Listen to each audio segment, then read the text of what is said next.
What if London built a railway, not for commuters, but for the dead? It is an overlooked fact that London once ran a railway service entirely for the deceased. A train service for coffins. What was it? When was it? Well, now you're here, darling, and you can't just not know. So, allow me to issue you your ticket. It is November 1854. You step out of London's Waterloo train station and feel the old city breathing around you. Brick, soot, the sights and smells of industry. Beside it, a small, beautiful private station, with waiting rooms and platforms divided not by destinations, there is only one, but by social class and religious denomination. This is the first week of the London NECROPOLIS Railway, and there are trains scheduled to depart to the new rolling parkland cemetery of Brookwood, once in the morning and once in the afternoon, taking 40 minutes, a round trip for the living, and for the dead, the final destination. But why was it necessary to transport the great city's dead so far away? And why was this new burial space, that of Brookwood, necessary? Let's dig. London's deathly problem. By the mid-19th century, London had outgrown its graveyards. Its population in the early 1800s stood at 500,000. By the end of the century, that number had quintupled. Over 5 million souls were packed, cheek to jowl, in the grand metropolis. 1854 was a perilous time to be alive, but it was really no better if you were dead. All the great city had to offer in terms of consecrated ground suitable for burials were 300 scant acres. That's less than half a square mile. Cremation wouldn't begin to be practiced legally again in Britain until 1885. Of the available land for the dead, most was represented by antiquated plots, squeezed tightly around churches, and the churches themselves were being tightly and increasingly encircled by homes and businesses. The solution, if it can be called that, was to bury and then quickly unearth the dead, moving remains into ossuaries beneath the church to free room for other coffins. An ossuary is quite literally a place for bones. Os is Latin for bone, you see, and many more bones can be stored in an ossuary than in a traditional coffin. This practice, which still occurs frequently in many parts of the world, is known in modern terms as grave recycling. Many churches relied on burial fees for financial support, and so they were never going to turn bodies away. Eventually, the ground around the churches themselves began to rise, and grave diggers could not strike the earth for a new burial site without cutting into an old one, sometimes only inches below the surface. Hold on to your tummies, darlings. So putrid was the ground that accidents were inevitable. For example, it was reported at the time that 2 grave diggers had been overcome with the gases from decomposition and died of asphyxia in the very plot of earth that they were excavating. Miasmas, that's bad smells, thickened the atmospheres near the churchyards. Men and women fainted. Flies infested the chapels, and in summer the reeking grounds became unbearable. The situation was already dire, but it would become even worse. A severe cholera epidemic in 1848 only deepened the issue. 15,000 souls perished, and many of them faced an undignified wait, literally piled beside parish churches waiting for ground, any ground in the tiny, jammed-full, centuries-old consecrated burial grounds, to become available. You think that's bad? Darlings, it gets so much worse. Raise your handkerchiefs to your faces now as I tell you about one of my favourite examples of this insidious issue. A hideous illustration of overcrowded burial sites. Yes, it's Enon Chapel. It was built to serve the overpopulated slums of Clare Market, which were themselves enclosed by 4 overfull burial grounds. George Walker, a public health campaigner of the time, said, "The living here breathe on all sides an atmosphere impregnated by the odour of the dead." It's about to get worse, George. built cheaply by its minister in 1823, the simple place of worship, Enon Chapel, was separated from a vault cut into the earth by one single layer of creaking planks.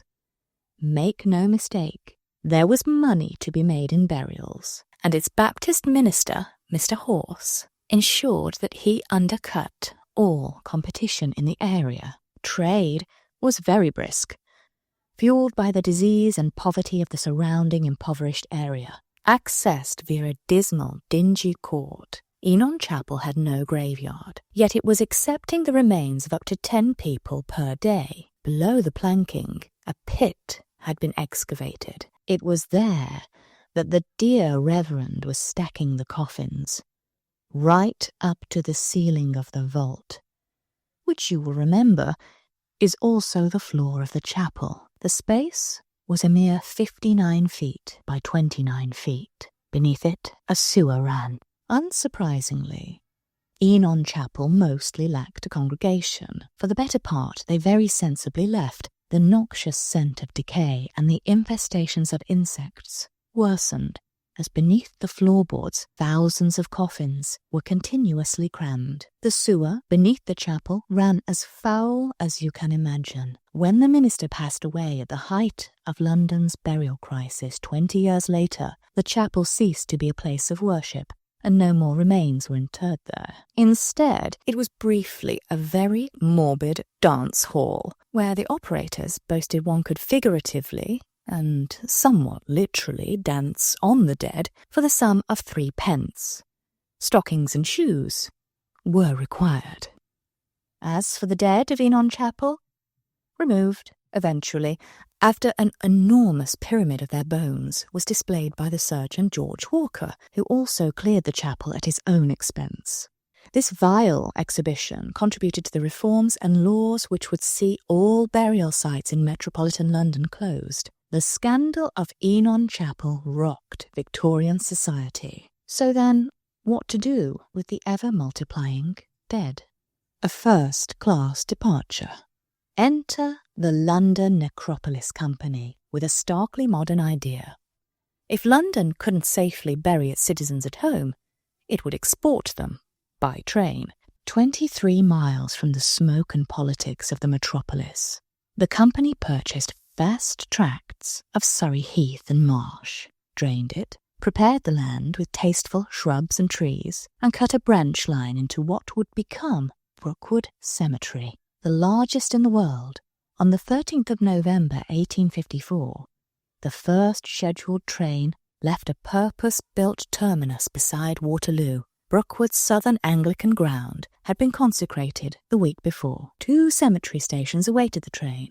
North for the nonconformists, south for the Anglicans, because even in death, Victorian London kept its rigid social structures. The London Necropolis Railway was efficient and, in its way, delicate. A separate entrance on Westminster Bridge Road admitted mourners. The platforms and waiting rooms were arranged to keep funeral parties from colliding with one another. At Brookwood, the train ran directly through the grounds. Hearses and walking parties fanned out in the fresh air, along tree-lined avenues, to chapels and plots. After the ceremony was concluded, morning parties might expect refreshment in one of Brookwood's small, elegantly appointed stations. Tea and fairy cakes were served, and the Necropolis train would depart back to London at 4 o'clock precisely. It was pleasant and efficient, but Victorian class distinctions persisted all the way to the graveside. The Necropolis Railway sold first, second, and third-class tickets to the living and to the dead. A first-class burial brought a private grave in a place of one's choosing. With the option of a grand procession, a third-class ticket assured a proper, decent burial, but without much ceremony, in a perhaps less desirable area. Even the rolling stock advertised status. Special hearse vans bore more elaborate fittings for the first class, and plainer accommodations for the third. As for the mourners, they travelled in corresponding comfort. Segregated, the classes, you see, did not mix, neither in life nor in death. Now, no doubt you've read or seen one of the many incarnations of Charles Dickens' Christmas Carol. Yes, I too am festive, darlings. I want you to cast your mind back to the moment in the story when Tiny Tim, who did not die, reference, is laid to rest. His father, Bob Cratchit, returns to the family, speaking of Tim's resting place, in an idyllic place.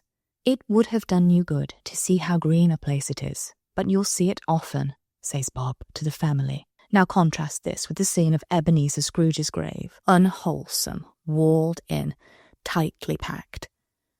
By connecting Tiny Tim's burial place to the beautiful, restful, and pastoral, it is Dickens's gentle way of saying that this method of burial is moral, even pure. Dickens, who is sympathetic to the poor, even reminds us that the Cratchit family will be able to visit such a place frequently, a journey impossible on foot for the family. As with the other passengers, living and dead, they are taking the train, moving the past to make a future. As London remodelled itself, digging sewers, opening new railways, replotting streets, the old churchyards also had to give way. The necropolis system didn't only convey the newly dead, it also moved the long dead. In 1862, the creation of Charing Cross Station uncovered at least 7,000 bodies in the burial ground of Cures College in Southwark. They were packed into great wooden containers and sent by the necropolis train to Brookwood for reinterment, some accompanied by their headstones. Over the decades, at least 21 separate London burial grounds were relocated to Brookwood via the rail, with many more following later by road. Brookwood's registers and parish records still bear witness to whole and entire congregations uprooted from the city and replanted among heather and pines. Everything comes to an end. From that first November train in 1854, the service endured for almost 87 years, through Victorian expansion, Edwardian pomp, and the motor age that gradually brought funerals onto the roads. By the late 1930s, there were fewer scheduled funeral trains. The line ran as needed. Still, it remained an institution until war struck London itself. The end. On the nights of the 16th to the 17th of April, 1941, bombs fell repeatedly on the Waterloo area. This was the Blitz. The necropolis rolling stock, that is, the trains and their carriages, burned in their sidings.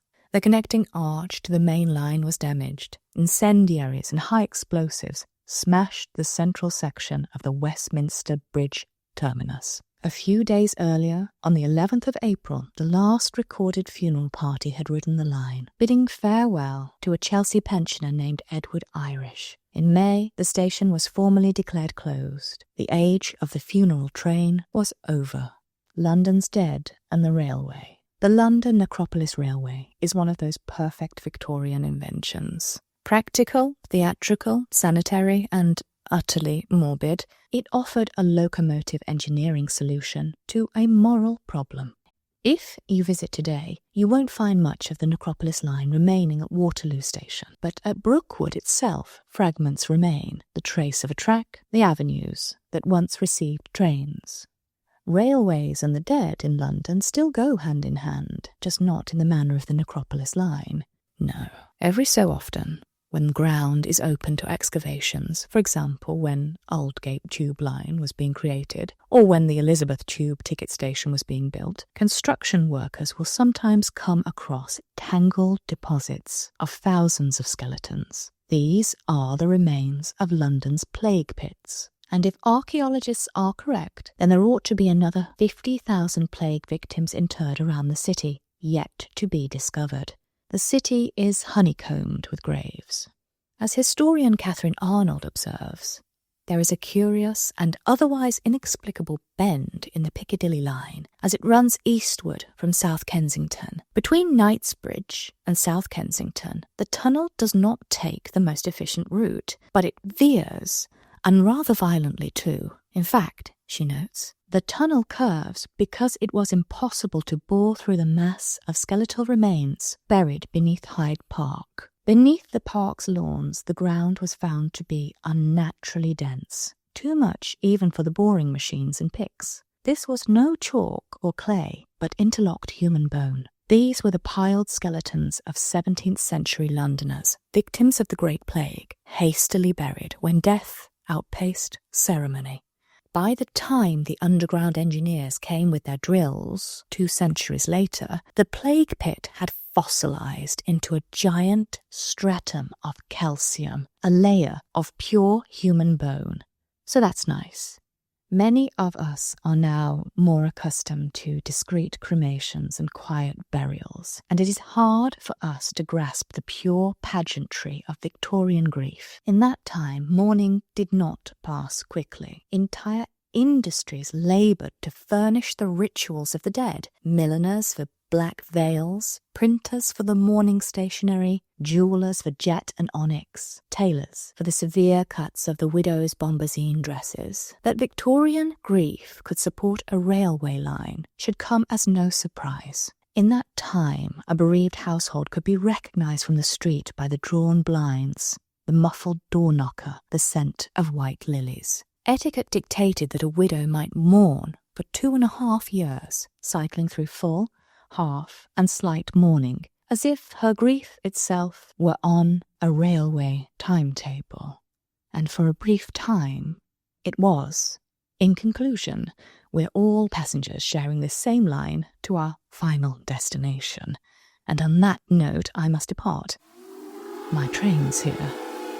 But, as ever, I remain your obedient servant, the Marquis de Sadness.